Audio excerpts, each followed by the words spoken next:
Hello students, मैं आप लोगों को त्रैमासिक परीक्षा का प्रश्न पत्र दिखा रहा हूँ आप लोगों को। तो ये जो है ना, ये इसी साल का है ना, त्रैमासिक परीक्षा 2023 का है, विषय गणित का है। ठीक है। और ये जो पूर्णांक है ये 75 नंबर का है। तो चलो प्रश्न को देख लेते हैं कैसा आया है प्रश्न। और हो सकता है जहाँ पे एग्जाम नहीं हुआ है वहाँ भी सेम इसी प्रकार के प्रश्न आ सकते हैं। ठीक है। तो देखो, पहला जो प्रश्न है वो क्या है, 9 - x² का शून्यांक होगा। ठीक है। शून्यांक वाले अगर आप लोगों ने वीडियो देखा है तो आप लोगों को पता होगा। ठीक है। x के दो मान निकलेंगे, एक +3 में एक -3 में। कहाँ पे है भाई, देखो +3 -3 है ना। तो ये बी वाला जो है इसका आंसर हो जाएगा। इसके बाद वर्ग समीकरण 2x² प्लस x - 6 बराबर 0 का विविक्तीकरण होगा। ठीक है। कितना होगा, 49। आप लोग हल करके देख लेना, यही आएगा। ठीक है, 49 आएगा। तीसरा प्रश्न है, बिंदु 2 - 6 किस चतुर्थांश में स्थित है। किस चतुर्थांश में है, तो चतुर्थांश वाला आप लोगों ने वीडियो अगर देखा होगा तो आप लोगों को पता होगा। ठीक है। अगर x का मान प्लस में हो और y का मान माइनस में हो तो चतुर्थ चतुर्थांश में होता है। ठीक है। तो किसको लेना है आपको, चतुर्थ चतुर्थांश को लेना है। इसके बाद चौथा है, 6 और 4 का समांतर माध्य कितना होगा। दोनों को जोड़ दो, 2 से भाग कर दो, कितना आएगा, 5। 5 होगा। इसके बाद पांचवा प्रश्न है, दो तुल्य अनुपातों का संबंध है। दो तुल्य अनुपातों का संबंध क्या होगा, समानुपात होगा। ठीक है। यहाँ पे ये जो प्रश्न है ये वार्षिक पेपर में भी कई बार आ चुका है, तो अधिकतर संभावना ये है कि ये वार्षिक पेपर में दोबारा आ सकता है। ठीक है।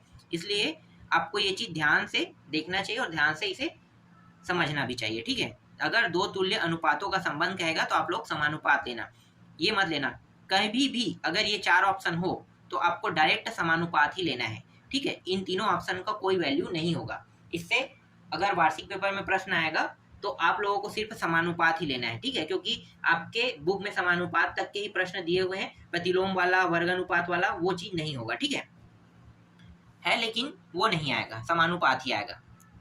रिक्त स्थानों की पूर्ति कीजिए। पहला प्रश्न है, जब दो रैखिक समीकरण का उल्लेख प्रतिच्छेद रेखाएं होती हैं तब समीकरण निकाय खाली स्थान हल होगा।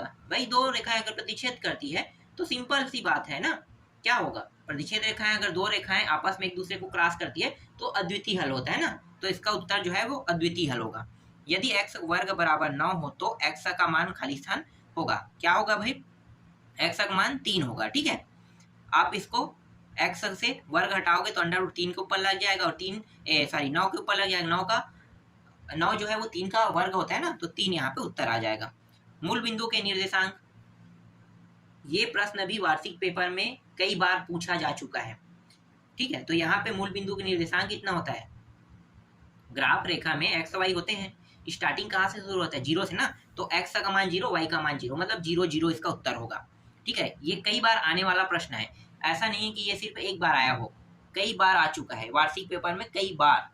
तो समझ जाओ कि ये प्रश्न रिपीट हो सकता है। ठीक है। आगे देखते हैं, एक चर के द्विघात समीकरण को खालिस्तान समीकरण भी कहते हैं। ठीक है। खालिस्तान समीकरण कहते हैं, क्या कहते हैं इसे, वर्ग समीकरण। ठीक है। दो घात रहता है जिसमें x का वर्ग फिर +x +1 इस तरीके से है, तो वर्ग ही तो रहता है ना, तो वर्ग समीकरण आएगा इसका उत्तर। द्विघात बहुपद के अधिकतम खालिस्तान शून्यंक होते हैं, 2 होते हैं। आप लोग गुणनखंड करके देख लेना दो घात वाले को। ठीक है, 2 मान ही निकलेगा। ठीक। अब देखते हैं तीसरा प्रश्न, सत्य और असत्य बताना है। देखो, समीकरण निकाय में a1/a2 बराबर b1/b2 बराबर नहीं c1/c2 हो तो हमें अद्वितीय हल प्राप्त होगा। ये तो गलत है भाई, अद्वितीय हल नहीं होगा। ठीक है। अद्वितीय हल होने पर क्या होता है, यहाँ पे क्रॉस लगता है, ना कि यहाँ पे। ठीक है। कहाँ पे लगता है, यहाँ पे। इसीलिए क्या होंगे, ये असत्य होगा ना। ठीक है। आपको अनंत अनेक हल के बारे में जानना है, कोई हल नहीं है इसके बारे में जानना है, तो ये जो है ये क्या है, कोई हल नहीं है। ठीक है। ये कौन सा प्रक्रिया, कोई हल नहीं है। और अगर यहाँ पे बराबर भी होता है, यहाँ भी बराबर है ना, यहाँ भी बराबर, तो अनंत अनेक हल होता है ना। ये चीज आपको जानना बहुत जरूरी है। इससे संबंधित एक प्रश्न वार्षिक पेपर में आता ही है। वर्ग समीकरण x² - 11x का हल 0 और 11, ये सही है, सत्य आएगा यहाँ पे।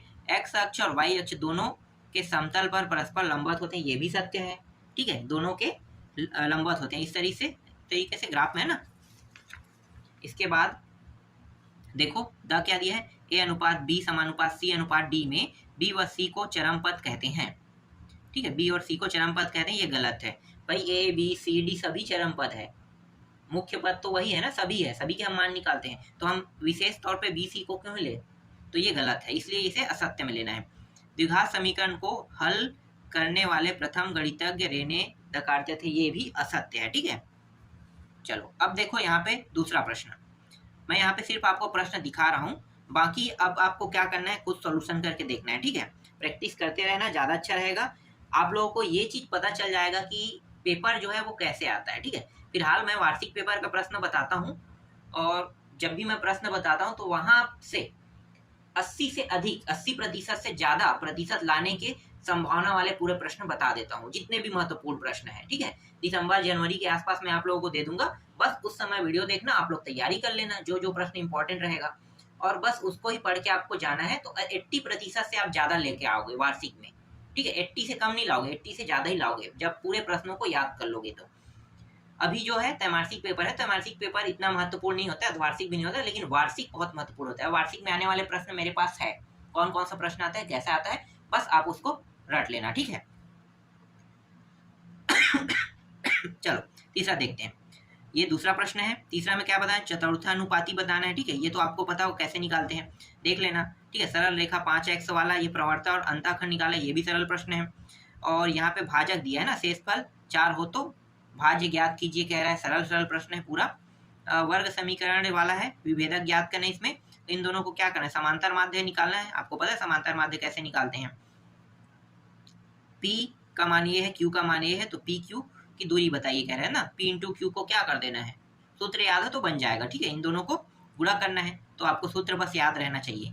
ठीक है, दूरी ज्ञात करने का सूत्र होता है, देख लेना।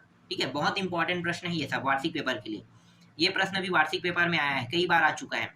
ठीक है, इसको भी देख लेना, शायद एक ही बार आया, कई बार मैं नहीं कहूँगा, 2018 या 19-20 के आसपास आया था ये प्रश्न। और ये 10वां प्रश्न है, नीलमणि वाला जो है ना, आयु वाला, आयु से संबंधित प्रश्न है ये, इसको देख लेना। मेरे पास इन सभी का सॉल्यूशन भी है, मैं आप लोगों को ना प्रश्न पत्र भी दिखा दूंगा, मतलब आंसर शीट, ये जो प्रश्न पत्र है इसका आंसर शीट मैं आपको दिखा दूंगा। ठीक है, पहले आप लोग प्रश्न देख लो। जो पेपर जो है ना, जब पेपर लिए थे तो बच्चों का जो चेक करने के लिए आंसर शीट आता है ना, तो वो आंसर शीट भी है मेरे पास। तो 2 बच्चों ने बहुत अच्छा प्रदर्शन किया है, बहुत अच्छा नंबर लाया है, एक 74 एक 71। तो एक के जो हैंड राइटिंग है ना, थोड़ा सा समझने में दिक्कत करेगा, और वो ज़्यादा नंबर लाया है। ठीक है, 75 में 74 नंबर लाया था मासिक पेपर में, लेकिन थोड़ा सा हैंड राइटिंग दिक्कत करेगा, तो इसलिए आपको नहीं दिखाऊंगा। लेकिन जो कम लाया ना, वो उसका हैंड राइटिंग बहुत अच्छा है, मतलब उसको मैं आपको दिखा सकता हूँ और आप समझ भी सकते हो क्या लिखा है। ठीक है, तो वो मैं आपको दिखा दूंगा। चलो आगे देखते हैं, देखो श्रेणी वाला है ना, 16वां पद का योगफल ज्ञात कीजिएगा। योगफल कह रहा है, याद रखना योगफल का सूत्र होता है, बस वो सूत्र आपको याद होने चाहिए, बहुत आसानी से आप इनके मान को निकाल सकते हो। समांतर श्रेणी 8, 15, 12 दिया है ना, यहाँ पे 12 नहीं है, ये 22 है, यहाँ पे देखो गलत हो गया था, सही कर दिया, 22 है। और अंतिम पद 218, पदों की संख्या ज्ञात कीजिए कह रहे हैं। 13वां प्रश्न देख सकते हो, यहाँ पे क्या निकालना है भाई, प्रवणता और रेखा बिंदु। ठीक है, अथवा प्रश्न है, जैसे वार्षिक पेपर में होता है ना अथवा, वैसे यहाँ भी बनाया गया, साधारण ब्याज के बीच की आलेख निकालिए, अध्याय 7 से है। संख्या 18, 10, 22, 38 में से प्रत्येक में क्या जोड़ा जाए कि वे संख्या समानुपात हो जाए ना, बहुत सरल सरल प्रश्न है। प्रश्न देख सकते हो, मैं आपको दिखा देता हूँ। ठीक है, 15 प्रश्न देख लो, और ये अथवा, इसके बाद ये 16वां है, इसके अथवा प्रश्न में देखो समांतर श्रेणी संबंधित है, विभेदक ज्ञात कीजिए कह रहा है, बहुत सरल प्रश्न, ढाल ज्ञात कीजिए कह रहा है, सरल प्रश्न है। ठीक है, शून्यांकीय वाला है, गुणनखंड है ना। इसके बाद ये भी देख लो अथवा प्रश्न, ये समांतर श्रेणी से है। ठीक है, ये दूरी ज्ञात करने वाला है ना, पी क्यू के निर्देशांक से संबंधित है, तो वही ये दूरी वाला है, सूत्र यहाँ पे लगेगा। फिर यहाँ पे देखो एक प्रश्न है 18वां प्रश्न, और ये रहा इसका अथवा प्रश्न। तो वार्षिक पेपर में भी कुल मिला के 18 प्रश्न ही आते हैं, तो उसी तरीके से इसे भी बनाया गया है। और अभी तो कम अध्याय, अगर ये प्रश्न आपको बहुत ज़्यादा कठिन लग रहा है तो सोचो कि आपको वार्षिक पेपर में पूरा बुक की तैयारी करना होगा, और पूरा जो है आप बुक की तैयारी करोगे तो आपको थोड़ा सा लॉस हो सकता है ना। तो इसलिए अभी से तैयार रहो, और जो जो प्रश्न आते हैं वो तो मैं आपको बता ही दूंगा, तो दिक्कत तो नहीं रहेगा। हाँ, कुछ प्रश्नों की तैयारी आपको खुद करना होगा। ठीक है, हर प्रश्न मेरे पास नहीं है कि हर प्रश्न में ये नहीं कहूंगा कि बताऊंगा उससे हर आएगा, लेकिन 80% तक के प्रश्न, उससे ऊपर के प्रश्न, मतलब उससे आने की संभावना तक के मैं आपको बता सकता हूँ।